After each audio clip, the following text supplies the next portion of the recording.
Tadi aku ada dengar bunyi anak burung. Kali aku lalu dekat tepi pokok pinang ni, rupanya sarang dia dah jatuh. Ini anak burung pipit Ada 3 ekor dalam sarang. Ni dah nak terbang dah ni. Bulu dia pun dah banyak dah ni. Anak burung pipit. Comel je. Ni Kang, kalau kucing nampak ni Kang, memang jadi lauk lah kau. Dah, pergi masuklah sarang kau.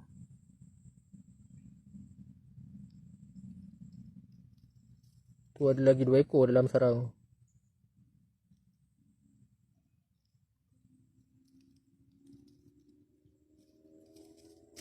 Okay. Tengok sikit. 1, 2, 3.